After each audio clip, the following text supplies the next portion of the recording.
자, 여러분 잘 지내셨습니까? 네. 한 주간 동안 여러분 승리하셨습니까? 네. 네, 늘 승리하시는 여러분들의 삶이 되기를 축복합니다. 네. 자꾸 물어보시는 분들이 계셔서 커밍아웃을 먼저 하겠습니다. 제가 문신을 했습니다. 눈썹 문신을 했습니다. 눈썹이 자꾸 빠져가지고, 네. 그런. 네. 제가 제일 부러워하는 분 중에 한 분이 이제 유지호 그래서 눈썹이 너무 진해요. 너무 부러워요. 언젠가 이렇게 미용실 가서 거울을 보는데 미용사 분이 그러는 거예요. 눈썹이 왜 없어지셨냐고. 저는 몰랐어요. 의식을 안 하고 있었는데 늘 보는 얼굴이니까. 그런데 진짜 이렇게 보니까 눈썹이 없어졌더라고요. 그래서 네, 눈썹 문신을 했고 그저께 리터치를 했습니다. 네, 목사가 문신도 하고 그렇습니다. 죄송합니다.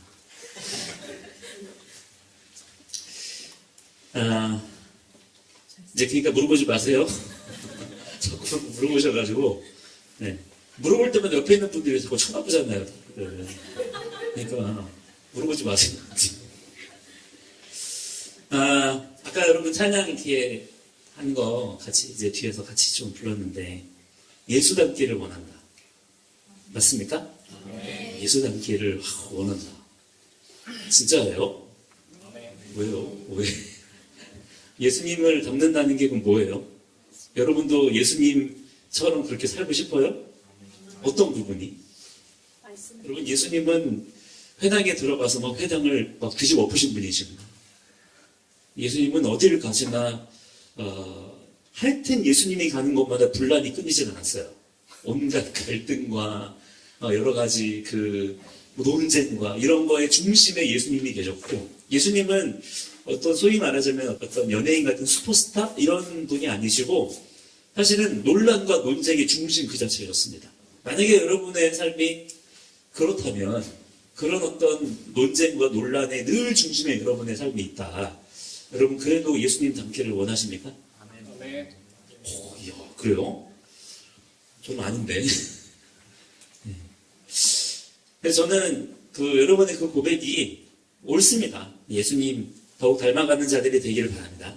근데 그 예수님을 닮기 원한다는 것이 그냥 우리가 말씀 속에서 보는 예수님의 어떤 면면, 어떤 에피소드, 드러나는 겉모습에 나타나는 그런 것들만이 아니라 예수님께서 살아가신 그 인생의 방향, 또 예수님의 그 삶의 목적, 또 예수님의 그 사명을 감당하신 그분의 뜻, 이런 것들을 여러분들이 알고 예수님이 하신 그 모습 그대로 우리가 말씀으로 보고 흉내낸다고 해서 예수님을 닮는 게 아니죠. 그죠? 사실은 하나님께서 우리 각 사람에게 맡기신 삶의 모습은 굉장히 다양합니다. 하나님은 우리가 획일적인 삶을 살기를 원하실까요? 만약 그랬다면 하나님께서 우리의 생김새도 똑같이 지으셨겠고 우리의 환경도 똑같이 그렇게 두셨겠죠? 그러면 뭐 똑같은 삶을 우리가 획일적으로 살아갈 수 있었겠지만 하나님은 우리의 모든 그 생김새도 다 제각각으로 닮은 사람 하나가 없잖아요. 그죠? 그렇게 지으시고 우리의 환경도 다 제각각입니다. 그것은 하나님께서 굉장히 다양하고 다채로운 그러한 사람들을 그러나 그 다채로운 대로 내버려 두지 아니하시고 예수 그리스도 안에서 연합하게 하셔서 조화롭게 하시고 또 그 일들을 통하여 놀라운 통일을 이루시는 이러한 하나님의 놀라운 섭리와 계획을 우리가 깨닫고 우리가 예수님을 닮기를 원한다라고 여러분들이 그렇게 고백을 했기 때문에 그것을 여러분들이 단편적인 어떤 행위를 어떤 따라하고 흉내내는 그것이 아니라 예수님처럼 여러분의 삶의 목적과 여러분의 삶의 방향성을 올바르게 두는 그러한 주님의 귀한 믿음의 종들이 다 되셔야 될 줄 믿습니다. 그게 한마디로 정리하면 뭐냐면 하나님의 말씀의 언약을 붙잡는 거예요. 사실 제가 여러분에게 여러 차례 강조해서 말씀을 드립니다만 우리가 예수님 믿고 이렇게 신앙생활을 하잖아요. 정말 경계해야 되는 게 뭐냐면 여러분 종교입니다. 종교. 정말 이 말을 많이 강조하잖아요. 그래서 우리의 신앙생활이 종교생활이 되지 않도록 정말 여러분 조심하셔야 돼요. 왜냐하면 그러기가 너무나 쉽고 그렇게 되기가 쉬워요. 일단. 그리고 그렇게 종교생활로 우리가 치달아가게 되면 우리가 착각하게 됩니다.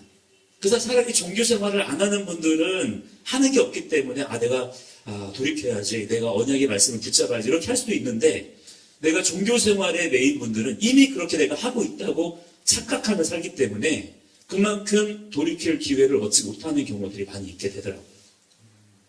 보기는 보아도 보지 못하고 듣기는 들어도 듣지 못하는 그러한 일들이 있을 수 있기 때문에 여러분의 눈과 귀를 멀게 하는 이러한 종교의 영에 여러분이 사로잡히지 않도록 여러분 늘 깨어있는 자들이 되기를 축복합니다. 그래서 이러한 종교의 이 굳어진 틀을 깰 수 있는 세대가 바로 우리 청년 세대라고 저는 그렇게 생각을 하고, 그래서 우리 청년 세대는 이제까지 여러분이 보아왔고 들어왔고 배워왔던 일반적인 그런 신앙의 패러다임이 있잖아요. 그래서 패러다임 하니까 어려운 게 아닙니다. 예를 들어서 우리가 고정관념을 가지고 있는 게 뭐냐면 예수 믿는 거는 이런 거야. 교회에서는 이러이러한 얘기를 해. 뭐 예배는 이렇게 드리는 게 예배야.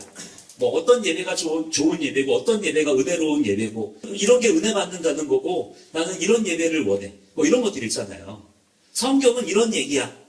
예수님은 이런 분이야. 이런 거 있죠. 성령님은 이런 분이셔. 이런 여러분이 알고 있는 일반적인 고정관념.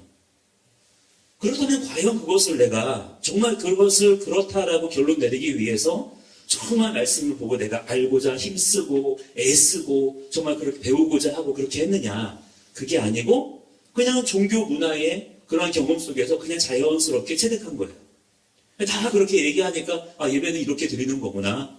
예수님 이런 분이라고 얘기하는 거구나. 이렇게 여러분들이 문화 속에서 경험 속에서 체득해왔던 그런 것들이라고 한다면 이것은 여러분들이 벗어버려야 될 것들이라고 하는 겁니다. 그러니까 그런 어떤 경험이나 문화의 여러분들이 메인 것에서 벗어나서 이제는 정말 기록된 말씀을 따라 또한 오늘 나에게 함께 하시고 역사하시는 성령 하나님, 그분은 살아계신 분이십니다. 그분은 지금 오늘도 나와 함께 하시는 분이십니다. 그분의 생생한 그분과의 동행을 통하여서 진리의 말씀을 더욱 알고자 하는 열정, 진리에 대한 갈망, 이런 것들이 우리 가운데 있어야 된단 말이에요. 날마다 우리의 그 알고 있는 지식, 진리에 대한 내용들이 새로워져야 됩니다. 그러니까 이것이 그냥 업데이트 되는 것이 아니라 날마다 새로워져야 돼요. 그러니까 예를 들어서 관계적으로 아내와 남편이 서로 이렇게 만나서 결혼 생활을 할 때 단순히 서로 간에 더 알게 되겠죠? 그 지식이 그냥 더해지는 것일 뿐이겠습니까? 그렇지 않아요. 저는 오늘도 저희 아내가 새롭습니다. 그것이 좋은 의미든 나쁜 의미든 새로워요.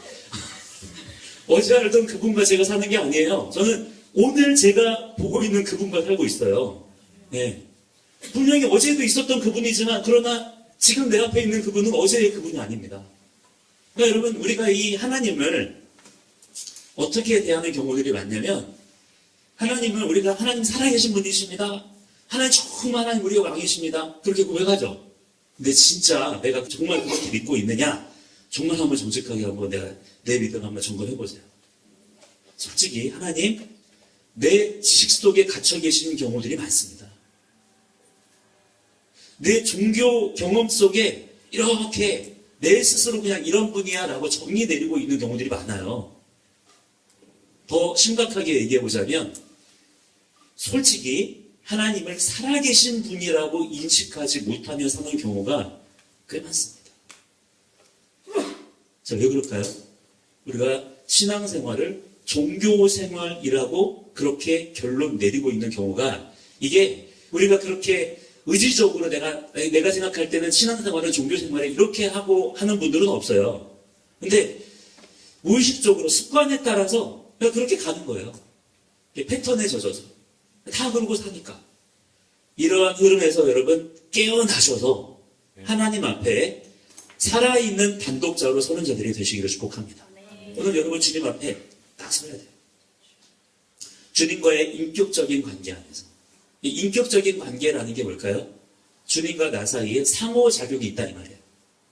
하나님은 나에게 말씀하시고 아멘. 나는 그분의 음성을 들으며 또한 듣기를 원하며 또한 내가 그분께 아뢰 때 그분은 나의 음성을 들으시고 나의 음성에 귀 기울여 주시고 이러한 살아있는 인격체 간의 상호작용이 있다는 것입니다. 그 상호작용 안에서 또한 하나님은 우리를 존중해 주십니다. 하나님은 사랑이신 바로 그분 자체이시기 때문에 사랑은 물에 행치 아니하는 것이잖아요. 하나님이 우리에게 그렇게 하세요. 하나님은 우리보다 강하시죠? 더 많이 가지고 계시죠? 하나님은 모든 것을 다 하시는 분이시고 모든 것에 능하신 분이시잖아요. 그렇지만 그런 분께서 우리를 함부로 대하지 않으세요.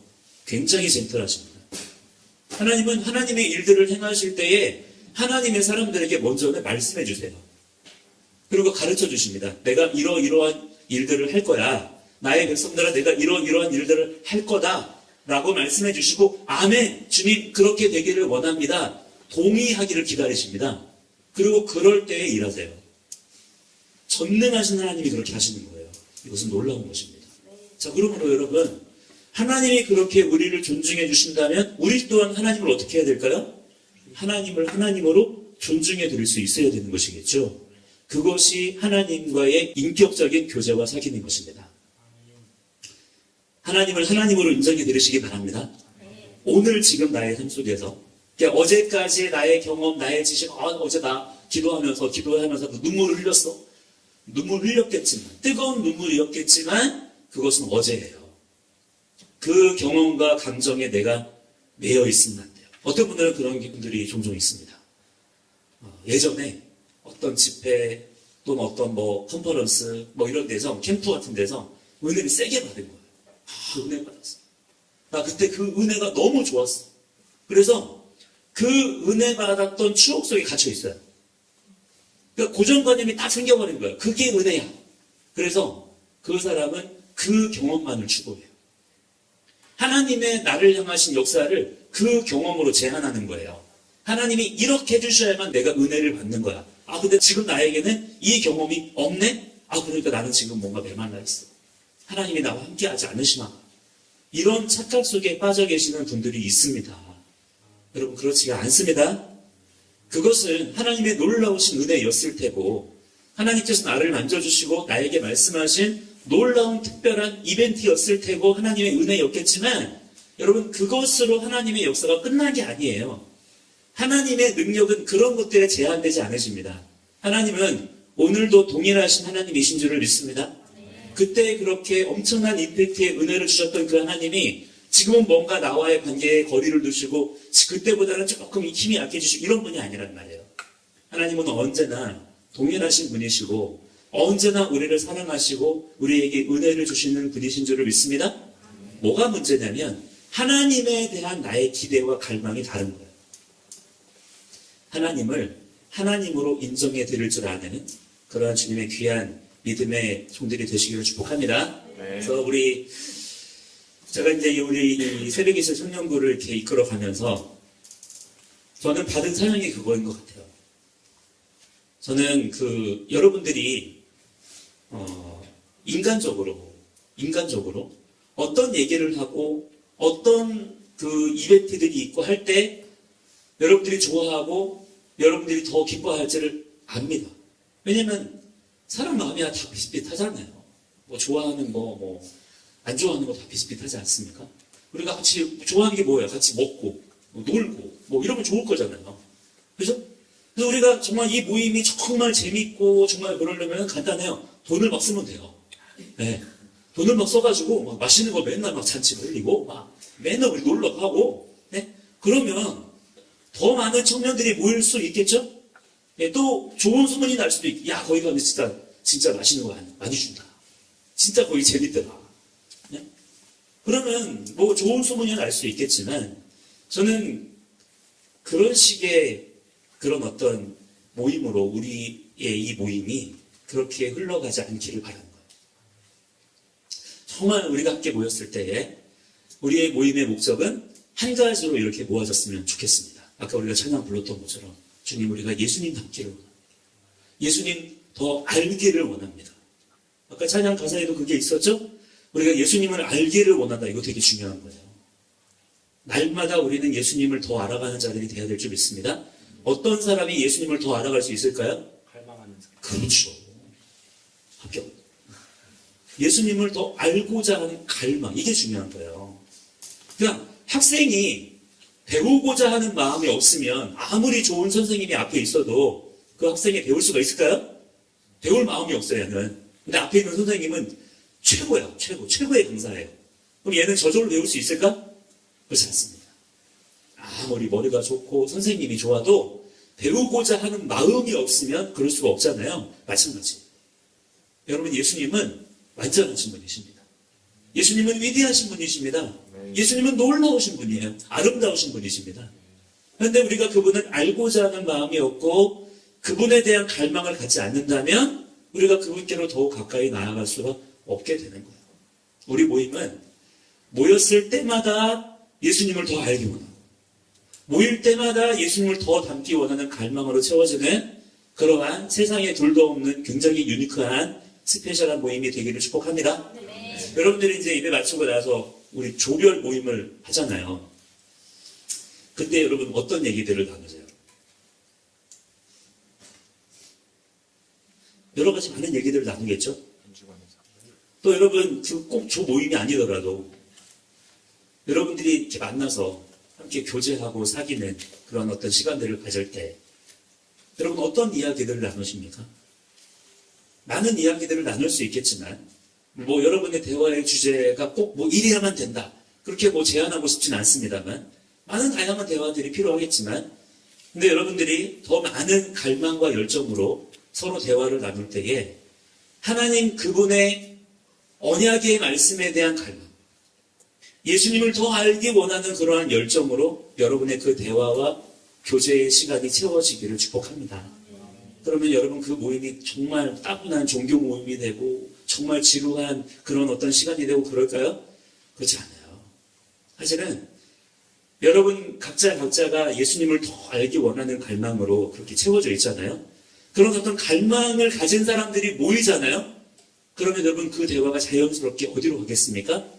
서로 갈망하고 있는 부분에서 딱 만나면 더 큰 갈망으로 가게 되는 거예요.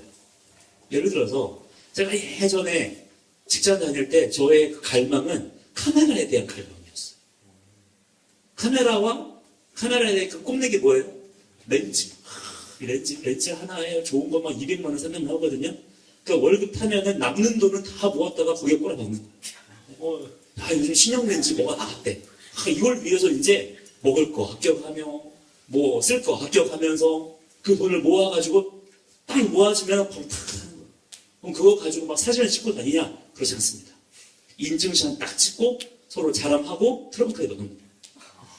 사진 찍을 시간이 없어. 그러니까 그냥 이걸 소위 말해 장비병이라고 그러죠. 이 장비에 대한 갈망이 있는 거예요. 그럼 여러분 이 갈망이 저에게만 있을까요? 이런 병에 걸린 분들이 꽤 있습니다. 그럼 그런 병에 걸린 분들이 많나요? 서로 렌즈에 대한 이야기를 나눕니다. 카메라의 어떤 새로운 바디에 대한 모델에 대한 이야기를 나눕니다. 시간 가는 줄을 몰라요. 여러분 중에 저하고 카메라에 대한 이야기를 막 1시간, 2시간 나눌 만한 분이 지금 있습니까? 관심도 없죠? 그죠? 그런 얘기 나누기도 싫죠? 그죠? 네. 마찬가지예요. 여러분, 예수님에 대한 이야기? 지금, 예수님에 대한 게 몇 시간 동안 할 게 뭐가 있어. 그렇잖아요. 그런데 예수님에 대한 관심을 우리가 더 갖기 시작하고, 또 하나님의 언약의 말씀에 대한 갈망이 여러분 각자에게 그렇게 불듯 일어나는 역사 가운데 우리가 그러한 관심과 열정을 가진 자들이 모여서 함께 교제와 대화를 나누기 시작하잖아요. 여러분, 시간 가는 줄 모릅니다. 하나님의 말씀을 더 알고. 여러분, 유두고 아시죠? 4년 전에 나오잖아요. 바울의 설교가 길어지니까 졸다가 떨어져 죽었잖아요. 그죠? 여러분, 이 이야기가 설교 시간에 졸다가는 죽을 수도 있다 이런 얘기입니까? 그랬다가는 여기 죽을 사람도 많죠, 그죠? 네? 그런 얘기는 아닙니다. 근데 사도행전은 어떻게 보면 이 부끄러운 이야기를 왜 굳이 실명까지 걸어가면서 거기다가 그렇게 굳이 성경에다가 기록을 해 놓았을까요? 초대교회 시대에는 예배 중에 설교 시간이 없었습니다. 설교 시간이라고 할 만한 시간은 예배 끝나고 나서 있었어요. 따로, 별도로. 근데 예배 끝나고 나서 별도로 모여서 시간이 가는 줄 모르고 뭐 하고 싶었다는 거예요? 하나님의 말씀을 알고 싶었다는 거예요. 그것이 초대교회 성령 충만했던 성도들에게서 나타났던 모습이라고 하는 것입니다. 여러분, 성령 충만하냐 아니냐의 증거가 뭐냐면 여러분 안에, 내 안에 말씀에 대한 갈망이 있느냐, 이걸 봐야 되는 거예요. 내가 얼마나 눈물을 많이 흘리고 얼마나 큰 소리를 이렇게 하냐. 여러분 솔직히 이거는 의지적으로도 할 수가 있습니다. 근데 아무리 의지적으로도 어떻게 할 수 없는 것이 뭐가 있냐면 말씀에 대한 갈망이에요. 하나님의 말씀을 더 알기 원하고 주의 말씀대로 내가 살기를 원하고 주의 말씀을 기준으로 하여 나의 삶을 쳐서 복종시키기를 원하고 이것은 사람의 일반적인 갈망으로서는 설명이 안 되는 거예요. 그런데 우리 안에 성령이 임하시면 내 안에 있는 옛사람, 속사람이 죽임을 당하게 되어주고 내 안에 계신 성령께서 우리의 생각과 우리의 마음을 그렇게 하나님의 언약을 향한 열정으로 이끌어 가시는 줄을 믿습니다. 그러한 것들을 우리가 함께 경험하며 삶을 나누는 자들이 되어야 된다는 거예요. 초대교회 때는 날이 새도록 듣고 싶었던 하나님의 말씀이 있었다는 거예요. 만약에 여러분이 제가 이렇게 한 30분, 40분 설교하고 끝나고 가려고 하는데 아니에요, 목사님. 그러지 마세요. 목사님, 밤이 새도록 듣고 싶어요. 밤이 새도록 설교해 주세요. 밤이 새도록. 저희가 밥을 사드리겠습니다. 저희가 숙소를 잡아드리겠습니다. 몇 날 며칠이고 듣고 싶어요. 그런 일이 있다면 성령께서 그걸 역사하셔요. 근데 그런 일이 있어요, 없어요? 없잖아요. 30분만 넘어가면 오늘은 뭔가 굉장히 막 기분이 별로 안 좋고 어렵고 막 그러잖아요. 성령께서 지금 우리 가운데 덜 역사하신다는 증거이기도 한 거죠. 여러분, 말씀에 대한 열정을 더 불태우시기를 바랍니다. 그럼 여러분이 속상해 하셔야 될 게 뭐가 있냐면 내 안에 말씀에 대한 열정이 없다는 것에 대해서 속상해 하셔야 돼요. 이걸 가지고 하나님 앞에 가슴을 치며 통회하며 간구하죠. 하나님, 그렇다는데 왜 제 안에는 하나님의 말씀인데 제가 그것을 분명히 인정하는데 왜 이 말씀을 더 알고 싶지가 않죠, 저는? 왜 저는 말씀대로 살고 싶다는 부담감, 책임감이 느껴지지 않을까요? 하나님, 저 정말 너무나 속상합니다. 너무나 두렵습니다. 하나님, 저를 불쌍히 여겨주시고 제 안에도 그 마음을 주옵소서. 여러분, 이렇게 기도해야 됩니다. 우리가 그냥 이렇게 함께 모여서 함께 예배 드리고 그냥 끝나고 집에 가는 것으로 다 했다, 나 교회 다닌다 이렇게 할 것이 아니라 우리가 하나님 앞에서 신앙생활하는 자들이 돼야 되잖아요. 하나님은 우리의 중심을 꿰뚫어 보시는 분이시기 때문에 우리의 그 고백이 진실한 고백인지 아닌지를 아신단 말이에요. 무엇이겠습니까? 하나님의 말씀을 향한 열정. 그 열정에 따라서 여러분의 삶이 교정되어지고 여러분의 삶의 방향이 맞추어지는 역사가 반드시 일어나야 될 줄을 믿습니다. 여러분, 오늘부터 한번 그렇게 한번 기도해보세요. 하나님, 내 안에 말씀에 대한 열정이 솔직히 저는 없습니다. 하나님 말씀을 더 알고자 하는 그러한 갈망이 내 안에 있어야 된다고 하는데 솔직히 없습니다. 하나님, 저를 어떻게 해요? 불쌍히 여겨주시옵소서. 불쌍한 거예요. 불쌍히 여겨주시옵소서. 제 안에도 그 마음을 주시옵소서. 하나님께서 불쌍한 것만 그러실까요? 하나님께서 정말 불쌍히 여겨주세요. 그리고 은혜를 베풀어 주셔서 전에 없던 마음을 주십니다. 이 마음은 내가 이렇게 해야지라고 해서 생기는 마음이 아니에요. 하나님이 주셔야 됩니다. 그러나 이 마음은 하나님께서 아무에게나 그냥 막 던져주지 않으세요. 하나님은 자녀에게 줄 떡을 개에게 던져주지 아니하시는 분이십니다. 원하는 자에게 주세요. 갈망하는 자에게 주십니다. 하나님을 아버지라 부르는 자에게 자녀에게 취할 떡을 주시는 분이세요. 여러분, 하나님께서 우리 아버지가 되십니까? 그 신실한 관계를 의지하여 하나님 아버지께 자녀로서 요청하시기 바랍니다. 주님, 저에게 이 합당한 마음을 주시옵소서. 그럼 하나님께서 주신다니까요. 그럼 전에 어떤 새로운 마음을 가지고, 여러분, 세상 사람들이 다 이렇게 저렇게 살고 있는 것 같죠? 거기에 속지 마세요. 세상 사람들 보면 뭐 이런저런 거에 막 분주하잖아요. 그죠? 얼마나 지금 세상이 분주하게 바쁘게 어떤 목표를 향해 막 달려가는 것 같습니까? 여러분, 속지 마십시오. 역사의 주관자는 하나님이십니다. 궁극적인 역사의 심판자는 누구십니까? 한 분 하나님이십니다. 그러므로 우리는 우리의 삶을 세상의 흐름과 세상의 메시지를 따라갈 것이 아니라 성경에 기록된 말씀에 따라 하나님께서 우리에게 말씀하시는 그 언약을 따라 걸어가는 자들이 되어야 될 줄 믿습니다. 이렇게 성경을 보면 뭔가 현실과는 동떨어진 얘기인 것 같아요. 뭔가 현실과 접점이 별로 없는 것 같아요. 여러분, 그렇지 않습니다. 이 말씀이 지금의 현실의 본질입니다. 지금 이 세상은 정확하게 이 말씀대로 성취되어져 가고 있어요. 근데 문제는 뭐냐면 이것이 보이는 사람이 있는가 하면 보이지 않는 사람이 있는 것인데 보이지 않는 사람이 절대 다수인 것입니다. 여러분, 눈을 뜨시기를 바랍니다. 말씀의 눈으로 세상을 봐야지, 말씀의 눈으로 내 삶을 봐야 되는 것이지 뉴스 가지고 보는 게 아니라 이 말이에요.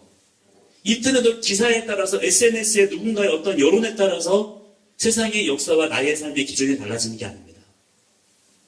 하나님의 말씀을 따라 여러분 걸어갈 수 있는 그러한 주님의 귀한 종들이 되기를 축복합니다. 그래서 우리가 이번 2024년 들어서 우리가 함께 세운 비전이 요셉의 창고지기의 비전이잖아요. 기억나시죠? 그죠? 요셉이 하나님의 때가 되자 총리가 되었습니다. 와, 내가 총리가 됐구나. 그래서 이제 요셉이 그 총리의 자리에서 유력 정치인의 어떤 권세를 가지고 자기의 막 그 역량을 막 키워가고 자기의 지위를 넓혀 이렇게 막 합니까? 요셉은 어느 자리에 있든지 간에 하나님 앞에 서 있는 자였어요. 우리도 이러한 믿음을 가져야 될 줄 믿습니다. 그렇게 총리의 자리에 섰을 때에 요셉이 총리의 자리에서 총리의 지위와 권세를 가지고 집중했던 것이 무엇이냐면 하나님께서 나에게 맡기신 사명이에요. 하나님께서 나를 이곳에 갖다 두셨다. 하나님이 나를 지금 이 총리의 자리에 나를 부르셨다라고 하는 그 부르심의 소망과 믿음을 가지고 그곳에서 어떤 역할을 하냐면 하나님께서 요셉에게 맡기신 역할, 당시의 온 세계와 만민들 가운데 창고지기의 역할을 감당하게 하시는 거예요. 그래서 하나님께서 그 파라오의 꿈을 통해서 해석하게 하신 7년 풍년의 때에는 뭐 하게 하십니까? 창고를 짓게 하시고 창고에 모아드리게 하시죠. 그게 요셉이 가진 사명이었어요. 근데 이어서 정말 그 꿈의 해석대로 어떤 일이 벌어져요? 7년 대흉년이 오는 거예요. 자, 그러자 이제 창고지기인 요셉이 어떻게 합니까? 그렇게 지어서 모아드렸던 창고 문을 여는 겁니다. 그래서 곡간을 푸는 거예요. 그래서 풍년의 때에 모아드렸던 것을 가지고 이제는 흉년의 때, 죽음의 때에 죽을 수밖에 없었던 그들을 다시 살리고 먹이고 공급하는 역할을 요셉이 감당을 하잖아요. 바로 이 역할이 뭐냐면 요셉의 개인적인 어떤 삶의 에피소드가 아니라 하나님께서 요셉의 삶을 통해서 우리에게 보여주시는 거예요. 우리에게 기대하시는 삶. 예수 그리스도 안에서 하나님의 자녀가 된 하나님 나라의 백성으로 부름받은 우리 각 사람이 어떤 삶을 살기를 원하시는지를 요셉이라는 어떤 한 모델을 통해서 우리에게 보여주시는 것입니다. 그 내용이 오늘 우리가 읽은 이 골로새서의 말씀에도 1장 전체를 통해서 풀어지고 있는 것을 우리가 볼 수가 있는 거예요. 자, 따라서 여러분, 기독교의 결론은 우리가 예수 믿으면 죽어서 좋은 데 간다, 이게 아닙니다. 이게 우리가 익히 들어왔던, 또 우리가 종교 문화 속에서 체득해왔던 고정관념들이에요. 이것을 깨뜨리고, 그렇다면 성경은 과연 구원에 대하여 하나님의 역사에 대하여 뭐라고 말씀을 하고 있느냐. 우리가 이런 것들을 살펴봐야 되는데 그게 뭐냐면 하나님께서 우리를 구원하신 목적은 우리를 만물의 창고지기로 세우기를 원하신다는 거예요. 그래서 우리를 통하여서 나 한 사람이 구원받고 끝나는 것이 아니에요. 어떤 죽음에 대한 대책으로 내가 죽고 나서 어디 갈 거냐, 내 영혼이 어디 갈 거냐에 대한 문제로 예수 그리스도의 진리를 우리에게 주신 게 아니라 예수 그리스도의 십자가의 보혈과 부활의 능력을 통해서 우리에게 주시고자 하시는 구원의 역사는 무엇이냐면 그동안 죄로 말미암아 만물의 창고지기라는 역할을 빼앗겼었던, 놓쳤었던 우리의 삶의 지위가 예수 그리스도 안에서 회복이 되는 겁니다. 여러분, 예수 믿습니까? 여러분, 예수 그리스도 안에서 하나님의 자녀가 되었나요? 여러분, 하나님의 백성입니까? 그렇다면 그것은 자동적으로 어디로 연결이 되는 것이냐면 만물의 창고지기라고 하는 비전으로 연결이 돼야 되는 거예요. 그러니까 이제부터는 여러분이 세상을 보는 시선이 달라져야 됩니다. 내 삶에 대한 비전이 달라져야 돼요. 그전에는 이 만물에 대한 또 내 역할의 창고지기라는 것에 대한 눈이 가려져 있었기 때문에 그동안에는 세상을 바라봐도 이 세상에 대한 어떤 책임감보다는 두려움이 컸어요. 내가 뭐하고 먹고 살아야 되나? 내가 이 세상을 어떻게 살아가야 되나? 이런 생각으로 세상을 쳐다봤던 거예요. 경쟁적인 생각으로. 그리고 나 자신에 대해서도 어떻습니까? 내 삶을 볼 때에 나의 어떤 책임감과 어떤 사명감 이런 것보다는 어떻게 하면 내가 남보다 더 잘 살 수 있을까? 어떻게 하면 내가 더 행복한 삶을 살 수 있을까? 그냥 나 하나. 이 생각 속에 우리가 갇혀 있었던 거잖아요. 이게 뭐냐면 죄와 사망의 권세에 매여 있는 것입니다. 그러니까 이 생각을 가진 채로는 하나님이 우리를 지으셨는데 하나님이 지으신 그 피조물의 삶을 제대로 살 수가 있겠어요? 없겠어요? 없는 거죠. 완전히 속아서 멸망할 길로 갈 수밖에 없는 거예요. 근데 예수 그리스도께서 우리의 이 잘못된 사고방식을 완전히 깨뜨리시고 우리의 인생에 대한 비전을 완전히 회복시켜 주셨습니다. 내 삶의 전부가 아니라는 거예요. 세상은 두려움과 경쟁의 대상이 아니라 우리가 다스려야 되고 공급해야 되고 중보해야 되는 대상이라는 것입니다. 또한 만물 위에 내가 있다는 거예요. 우리의 머리 되신 분이 예수 그리스도이시고 우리는 그분의 몸 되어서 만물 위에 우리가 있다는 것입니다. 여러분 이런 이야기들이 세상에 있을까요? 없을까요? 없습니다. 세상은 위아래를 얘기할 때 경쟁적인 관계만 얘기할 뿐이지 만물 위에 우리가 있고 그 만물 위에서 우리가 세상을 다스리고 공급하고 책임지고 중보해야 된다는 이러한 비전 자체가 없어요. 따라서 여러분 우리가 예수 믿고 나서 이 만물의 창고지기라고 하는 이 비전과 직임을 회복하고 깨달을 때에 뭐가 달라지느냐? 그런 게 있다. 그냥 신학적인 종교적인 지식만 조금 플러스 되는 것이 아니라 여러분의 인생의 방향과 목적 자체가 달라집니다. 공부하는 목적이 달라져야 돼요. 취업하려고 하는 목적이 달라져야 되고요. 여러분이 어떤 일을 하고 계시다면 그 하고 있는 일의 목적과 사명감이 달라져야 됩니다. 일이라고 하는 것이 무엇입니까? 직업이 뭐예요? 돈 버는 수단이 되어서는 안 된다는 거예요. 적어도 우리 예수 믿는 사람들은 그런 사고방식을 고쳐야 된다는 것입니다. 그러니까 조금 더 자기 개발적인 생각으로 우리는 이렇게 한번 생각해 보자가 아니라 그렇게 생각할 수가 아예 없는 거예요. 왜? 우리의 인생에 대한 개념 자체가 바뀌었기 때문에 내 인생의 전부가 아니고 하나님이 살아계시고 창조주이시고 그분께서 나의 삶을 만물의 창고지기로 지으셨고 나를 통하여 하나님께서는 만물을 살리시고 공급하시고 세우시기를 원하신다. 라고 하는 가치관을 가지고 살아갈 때에 여러분 어떻게 우리가 그러한 생각을 가지고 살 수가 있겠습니까? 공부할 때도 경쟁적인 목적으로 공부하는 게 아니에요. 내가 공부 열심히 해야 좋은 데 간다. 내가 공부 열심히 해야 좋은 데 취업한다. 이게 아닌 겁니다. 공부하는 그 자체가 무엇을 향하여 가고 있는 거예요? 하나님께서 나에게 맡기신 창고지기의 역할을 감당하게 하시기 위해서 내가 준비하며 오늘 나에게 주신 이 삶을 그렇게 헌신하며 수고하는 거예요. 그 과정들을 통해서 하나님께서 우리를 필요한 곳에 갖다 두시고 그곳에서 하나님께서 우리에게 맡기신 역할을 감당하게 하신다. 여러분이 앞으로 하게 될 많은 일들이 있을 텐데 그 모든 일들이 돈 버는 수단으로 도구로 전락하지 않게 되기를 축복합니다. 돈이 목적이 되어서는 안 된다 이 말이죠. 그죠? 돈은 수단일 뿐이고 돈이 필요 없다는 얘기가 아니에요. 돈, 재물, 또 여러분이 가지고 있는 어떤 지식 이런 건 다 중요합니다. 이 물질적인 것들은 불필요한 것들이 아니에요. 중요한 거예요. 그러나 과연 그것이 여러분에게 무엇으로 여겨지고 있느냐는 또 다른 것입니다. 하나님의 나라와 하나님의 의를 위하여 여러분 각자의 삶을 그렇게 수고하며 헌신할 수 있는 그런 주님의 귀한 종들이 되어야 될 줄 믿습니다. 그래서 우리가 지난주까지 나눴었던 이 부활신앙이라고 하는 거 너무 중요한 거예요. 기독교의 복음이 죽고 나서 좋은 데 간다 이게 아니라 기독교의 구원의 결론이 다시 살아난다는 것이구나. 하나님이 지으신 육체가 죽지 않는 몸으로 다시 변화되어서 영원히 산다는 것이구나. 하나님께서 만물을 포기하신 것이 아니라 만물을 다시 살리시기를 원하시는구나. 이게 성경의 일관된 증언이거든요. 이것을 여러분들이 대충 알기를 원치 아니하고 더 알기를 원하는 거예요. 하나님께서는 왜 이것을 살리기를 원하시지? 어떻게 살리실 것이지? 언제 이렇게 하실 것이지? 어떤 순서로 이것이 진행이 되는 것이지? 다 나와 있거든요. 이런 내용들을 여러분이 알면 알수록 이것이 허황된 지식으로 끝나는 것이 아니라 지금 여러분의 삶의 내용들을 바꾼다니까요. 오늘 나의 삶을 바꿔요. 그 진리가. 우리의 생각의 차원을 아예 바꿉니다. 그러한 역사가 나타나야 될 줄을 믿습니다. 그럴 때 그 한 사람 한 사람을 통해서 여러분 요셉 한 사람을 통하여 이 당시에 어떤 일이 벌어져요? 온 세계와 열방 나라 민족들이 다 살잖아요. 그러한 역사가 여러분의 삶 속에서 다 또한 나타나야 될 줄을 믿습니다.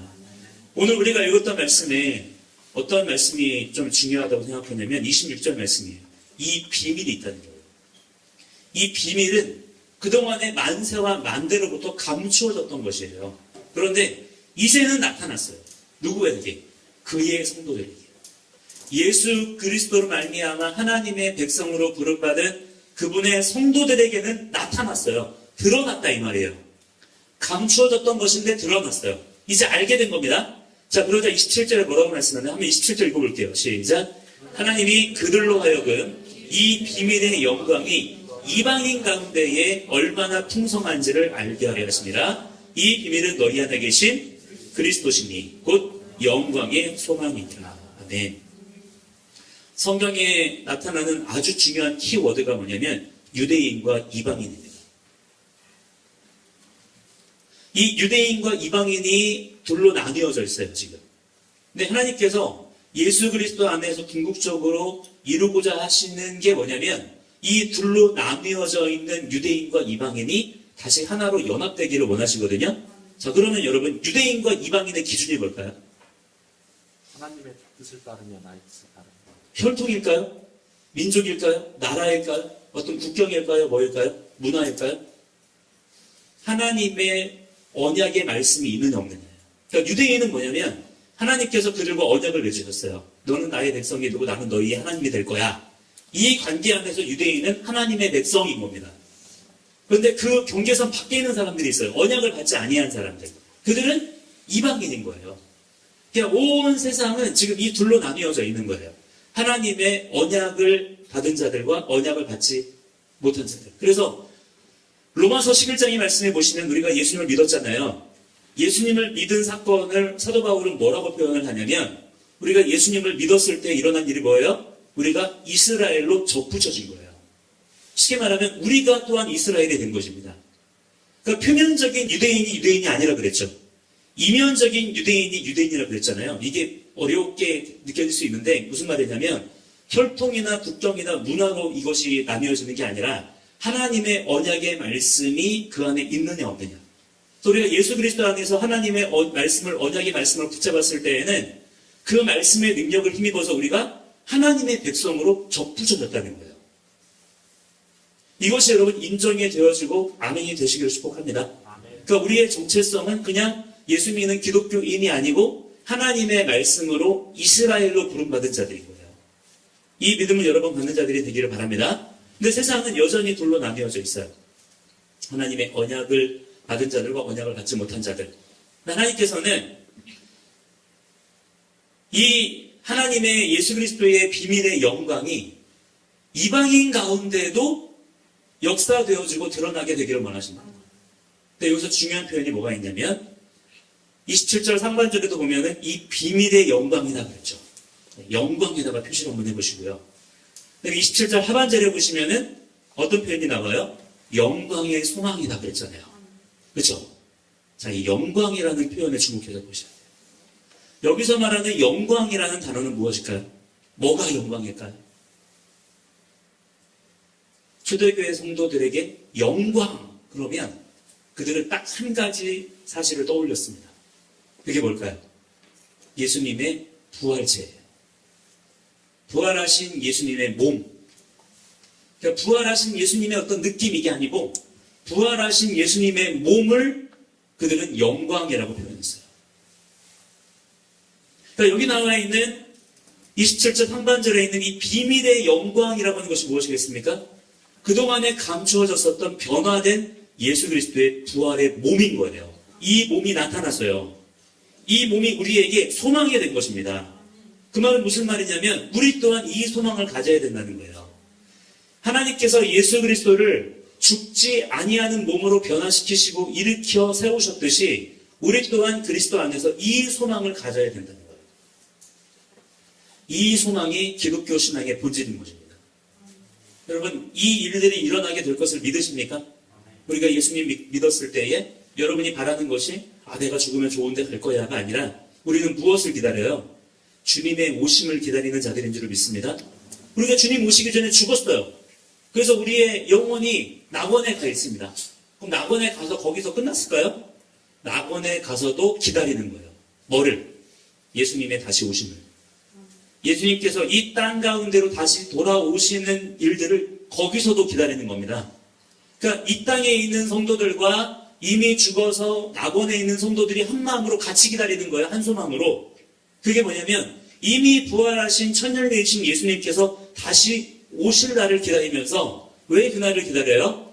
그때에 모든 언약 안에 있는 성도들이 함께 살아날 것이기 때문에.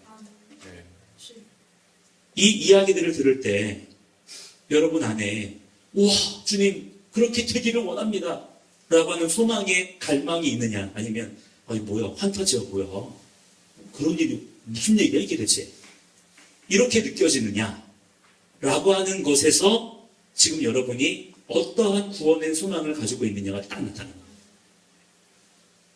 더 갈망하시기 바랍니다. 지금 이러한 말씀에 기록되어져 있는 일련의 기독교의 소망이 지금 교회 일반에 많이 흐려져 있어요. 많이 몰라요. 너무 일반적으로 너무 쉽게 매도되고 있어요. 기독교? 구원? 복음? 죽고 나서 죽은 데 간다는 거지 뭐. 이렇게 되어 있어요 지금. 그래서 지금 이 시대 가운데 현실 속에서 복음이 능력이 없는 겁니다. 왜 그래요? 복음은 사는 이야기를 하는 것인데 우리는 죽는 이야기를 하고 있어요. 그러니까 우리는 살아있는 가운데 능력이 경험되어지고 나타나야 되는데 그게 현실인데 우리가 말하는 복음은 죽고 나서 실체가 없는 이야기들을 우리가 떠벌리고 다니기 때문에 복음이 현실 속에서 역사할 수 있는 접점이 없는 거예요. 그래서 복음이라고 하는 것이 지금 실제 여러분의 삶 속에도 역사하는 것들이 그만큼 적은 겁니다. 여러분 그러나 여러분의 생각을 바꾸세요. 우리 주님 다시 오시는 날 나의 이 썩어질 몸이 썩지 아니할 몸으로 영원한 만물의 창고지기로 부활하리라. 회복되리라. 여러분 그렇다면 지금 살아있는 나의 이 삶이 헛된 것일까요? 헛되지 않은 것일까요? 헛되지 않은 것이죠. 헛되지 않다는 거예요. 헛된 것이라면 다시 살리실 필요가 있겠습니까? 죽게 놔두시겠죠. 그죠? 헛된 것이라면. 근데 하나님께서는 죽지 않기를 원하신다는 거예요. 우리가 죽지 않고 영원히 살기를 원하신다라고 하는 것은 내가 지금 살아있는 이것이 하나님 앞에 선한 것이라 이 말입니다. 그러므로 여러분 우리가 오늘 살아있을 때에 하나님 말씀대로 사는 이것이 얼마나 중요하고 귀한 것입니까? 이 믿음을 가지고 살아갈 때 여러분의 삶에 실제적인 말씀의 능력과 역사가 나타나게 될 줄을 믿습니다. 그러한 믿음의 소망을 가지시고 28절에 보시니까 이렇게 나와 있잖아요. 우리가 그를 전파하고 전도하는 거예요. 예수님 믿으십시오. 여러분 하나님의 나라가 임했습니다. 복음을 전파할 때에 그 내용이 무엇이냐? 각 사람을 권하는 거예요. 또 각 사람들에게 가르쳐 지키게 합니다. 그래서 뭐라고 하는 거예요? 그 목적이 뭐라는 것입니까? 각 사람을 그리스도 안에서 완전한 자로 세우려 합니다. 그랬습니다. 하나님은 하나님이 지으신 원래의 처음 모습의 그 완전한 모습으로 우리를 회복하기를 원하셔요. 그 하나님의 기대와 소망을 함께 갖는 자들이 되기를 축복합니다. 함께 이 시간에 우리 같이 찬양 한 곡 좀 부르고